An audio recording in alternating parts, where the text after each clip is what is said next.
The night was quiet, but Jay Park's mind thundered with possibilities. Outside his small apartment window, Seoul's city lights flickered like distant hope against the darkness. He knew something most people didn't. Humanity was on the brink of total destruction. For months, global military leaders had been discussing surrender. Alien ships had already destroyed multiple colonies, turning human settlements into floating graveyards of twisted metal and shattered dreams. But Jay wasn't like other military strategists. Where they saw defeat, he saw opportunity. His fingers traced the holographic map spread across his worn kitchen table. Red markers indicated fallen human territories. Blue markers showed remaining, defensive positions.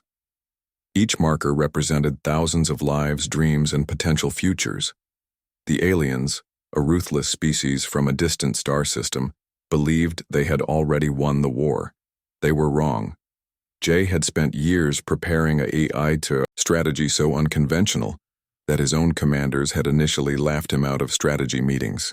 He understood something fundamental about human survival. Innovation wasn't just a skill, it was our species' greatest weapon. Growing up, Jay's grandfather had told him stories about human resilience. How during World War II, small resistance groups had challenged massive military machines. How inventors had created breakthrough technologies under impossible circumstances. Those stories weren't just history, they were blueprints for survival. His current plan was ridiculously simple yet incredibly complex. While everyone focused on traditional defense mechanisms, Jay was building something entirely different. A fleet that wouldn't just defend, but completely transform the meaning of warfare. The alien invasion hadn't just been about territory. They wanted complete human extinction. Their technology was centuries ahead. Their weapons could obliterate entire planetary systems in minutes.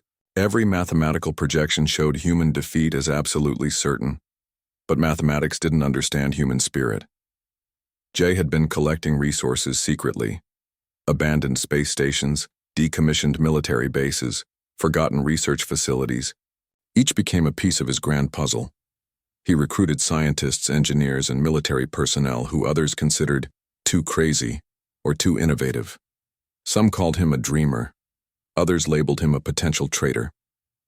But Jay knew the truth. Humanity's survival depended on thinking beyond conventional wisdom. His team worked in total secrecy. They developed quantum communication systems that could bypass standard tracking technologies. They designed ships that could literally become invisible to standard scanning methods. Each technological breakthrough was like solving an impossible puzzle. The aliens believed they knew everything about human capabilities. They had studied our civilizations, analyzed our military strategies, and calculated our potential resistance. Their confidence was their biggest weakness. What they didn't understand was human unpredictability, our ability to adapt, to create solutions when no solution seemed possible. Jay represented that spirit, a strategist who refused to accept defeat, who saw potential where others saw destruction. His current project wasn't just about building a hidden fleet. It was about reconstructing human hope. Each modified spacecraft, each experimental weapon system was a statement. We might be wounded, but we are far from defeated. The clock displayed 3:27 a.m. While the world slept, Jay Park continued working. His coffee had gone cold hours ago, but his determination burned hotter than ever. Outside, the first rays of dawn started painting Seoul's skyline, a reminder that even in darkness, light always finds a way. Little did the alien invasion force know, their greatest miscalculation was about to become humanity's most extraordinary moment of triumph. This wasn't just a military strategy, this was a resurrection. Hana Kim understood the art of invisibility long before the alien invasion began. As a lead engineer, she knew that the most powerful weapons were often the ones nobody could see. The abandoned lunar research base looked like nothing more than a collection of weathered metal structures. To an untrained eye, it appeared forgotten and obsolete. But beneath its unremarkable exterior, something extraordinary was taking shape. Hana's team worked in shifts, their movements precise and calculated. They were a diverse group, engineers from Tokyo, programmers from Mumbai, system designers from Cape Town. What united them wasn't nationality, but a single burning purpose: human survival. Every piece of technology they developed challenged existing scientific understanding. They were recycling abandoned space technology, repurposing forgotten research, and creating something entirely new. Old satellite components became quantum communication nodes. Decommissioned military hardware transformed into advanced propulsion systems. "We're not just building ships," Hana would tell her team during late-night strategy sessions. "We're rebuilding hope." The lunar base operated like a living organism. Automated systems worked alongside human engineers, creating a symbiotic environment of innovation. Solar panels disguised as lunar rock collected energy. Underground tunnels connected research modules, making the entire infrastructure virtually undetectable. Quantum drive technology was their most significant breakthrough. Traditional spacecraft moved through space using predictable trajectories. These new ships could literally bend space-time, appearing and disappearing at mathematical impossibilities. The aliens' tracking systems would be completely useless. But technology was only half the challenge. Hana understood that human spirit was the real weapon. Each team member carried personal stories of loss, families destroyed in alien attacks, colonies reduced to cosmic dust. These weren't just professional projects. They were personal revenge, a collective cry of defiance against a seemingly unstoppable enemy. Communication between different research modules happened through quantum-entangled networks. Traditional radio signals could be intercepted, but these communication channels were essentially unbreakable. They could transmit complex data instantaneously without leaving any traceable signal. The lunar base wasn't just a construction site. It was a testament to human resilience. Hana remembered her grandmother's stories about surviving difficult times, how previous generations had rebuilt after wars, natural disasters, economic collapses. Those stories weren't just memories. They were blueprints for survival. Their ship designs looked nothing like traditional spacecraft. Some resembled geometric shapes that could reconfigure mid-flight. Others used advanced camouflage technologies that could blend with cosmic radiation. Each design challenged the very concept of what a spaceship could be. Resource management was critical. Every material was recycled, every energy source maximized. They couldn't afford waste. Each component, each circuit board represented potential survival. The team worked with a sense of urgency that bordered on spiritual commitment. They weren't just building a defense mechanism, they were writing humanity's next chapter. Outside the base, the lunar landscape remained unchanged. Dust-covered rocks, endless gray horizons. But within those unremarkable structures, the most significant technological revolution in human history was taking shape. Hana would often stand at the observation deck, looking at Earth, a blue marble suspended in darkness. That fragile planet represented everything they were fighting for, not just territory or resources, but the right to exist, to dream, to continue our species' incredible journey. As another shift ended, the lunar base hummed with quiet intensity. Machines calibrated, engineers reviewed data, and hope continued to be constructed, one impossible innovation at a time. The alien invasion force had no idea what was coming. The alien fleet commander, Kyle, believed victory was a mathematical certainty. Standing on the bridge of his massive command ship, he watched holographic displays showing humanity's dwindling territories. Each blue marker represented another human settlement destroyed, another civilization erased. But mathematics couldn't measure human spirit. Kale's species had been conquering civilizations for thousands of years. They saw themselves as galactic purifiers, removing what they considered inefficient species. Humanity was just another name on their long list of conquered civilizations. From their perspective, humans were primitive. Our technology looked like children's toys compared to their advanced systems. They had weapons that could shatter entire planetary cores, communication networks that spanned multiple star systems, and biological adaptations that made them nearly immortal. Intelligence reports suggested humans were on the brink of total collapse. Multiple colonies had been destroyed. Major cities were in ruins. Global communication networks were fragmenting. To any logical observer, Resistance seemed impossible. But Kale didn't understand the one thing that made humans unique: our ability to transform hopelessness into opportunity. Each destroyed colony wasn't a defeat for humanity, it was a lesson learned. Every technological breakthrough came from moments of absolute desperation. Where other species would surrender, humans would redesign their entire survival strategy. The invasion plan was meticulously designed. Thousands of ships arranged in perfect geometric formations, each capable of destroying entire planetary systems in minutes. They had studied human defenses, calculated every possible resistance scenario. What they didn't know was that humans were writing an entirely different script. Military strategists around the world had been sharing critical information through underground networks. While public communication suggested total defeat, secret channels were buzzing with unprecedented activity.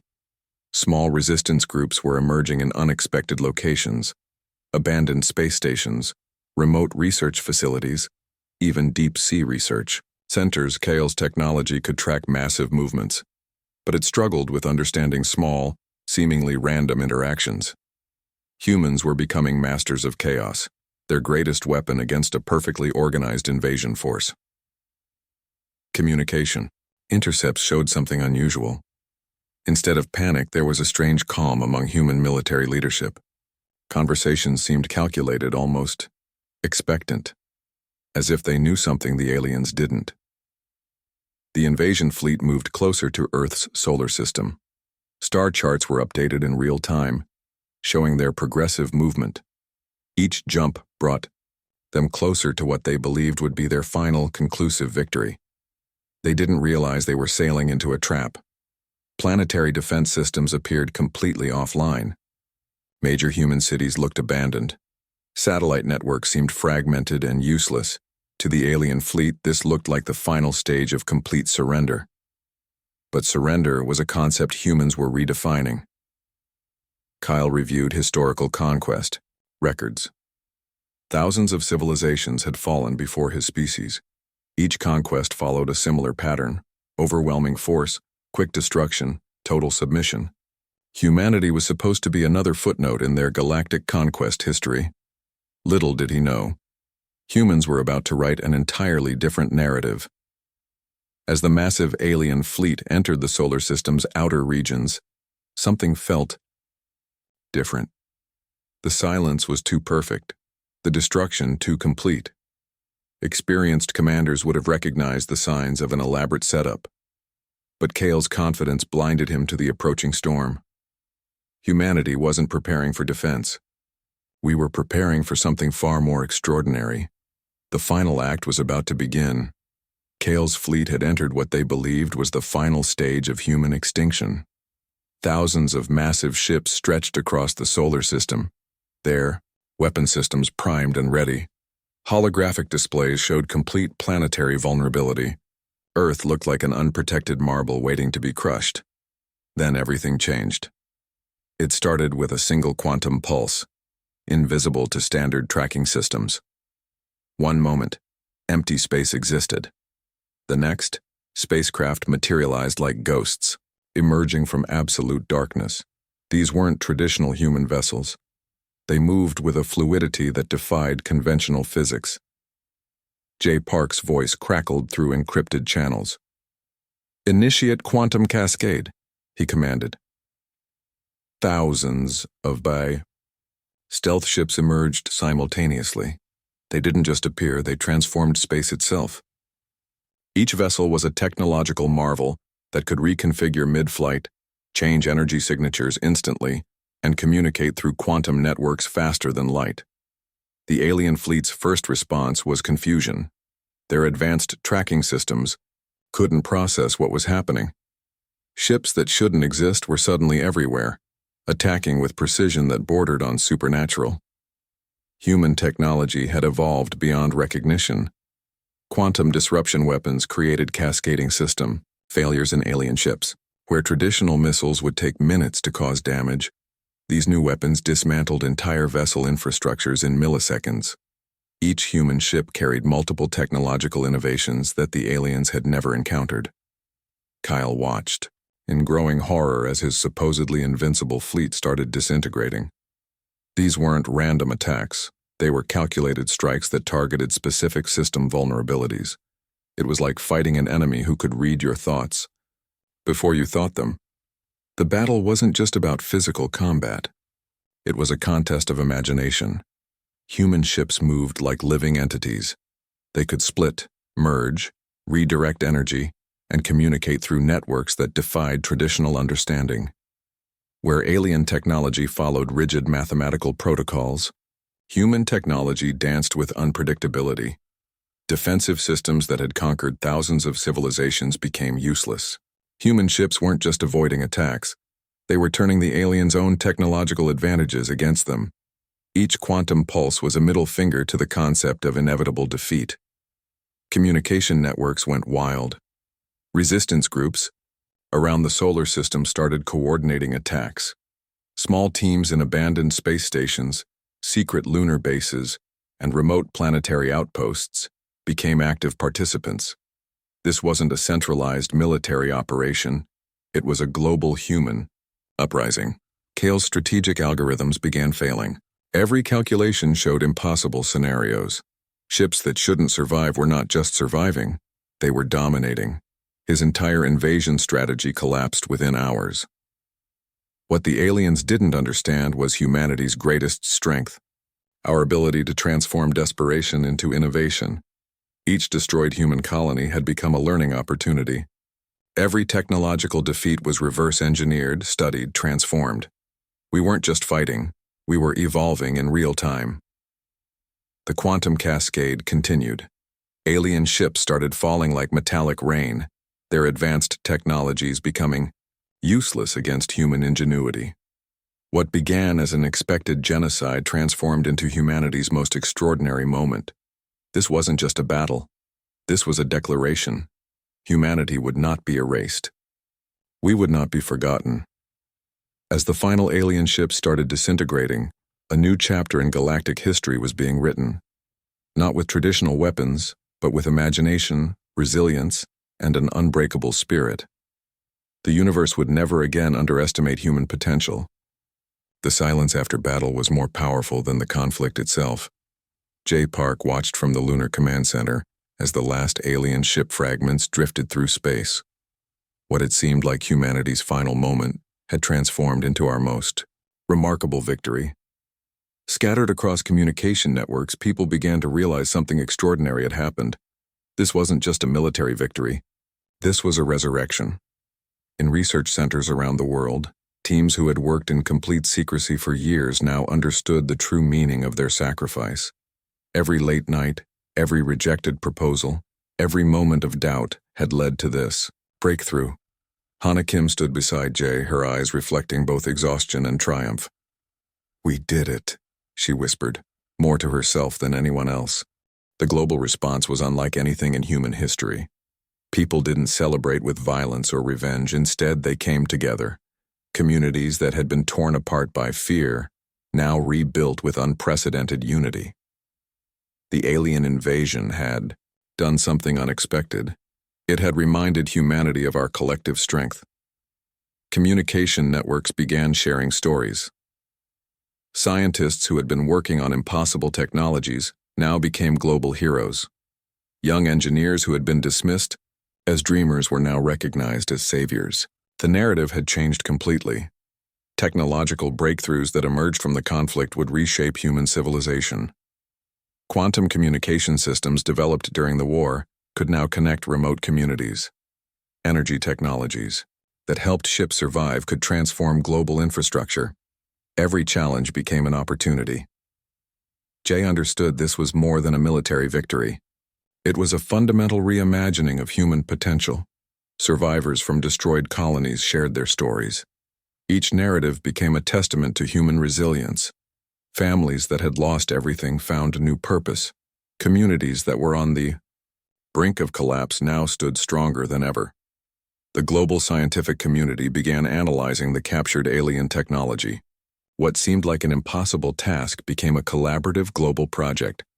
Universities, research centers, and independent inventors worked together, breaking down technological barriers that had existed for generations. Governments that had previously been divided now collaborated with unprecedented transparency.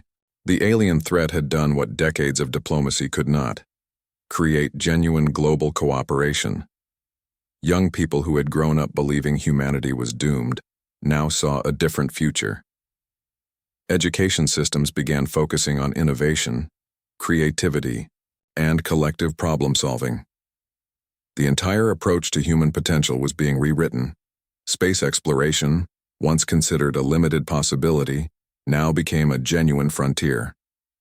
The technologies developed during the conflict opened doors to understanding the universe in ways previously unimaginable. Kyle, the alien commander, became a symbol of miscalculation.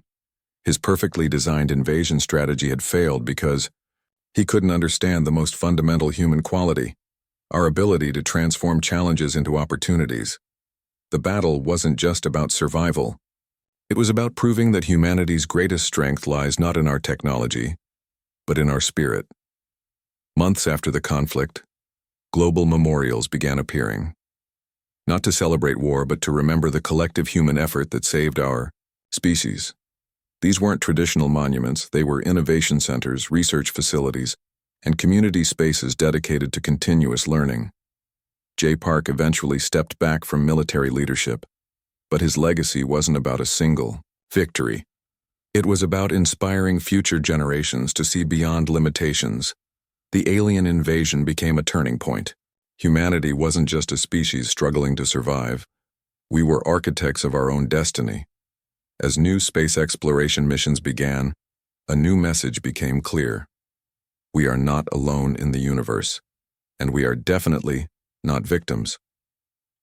The universe had underestimated humanity for the last time.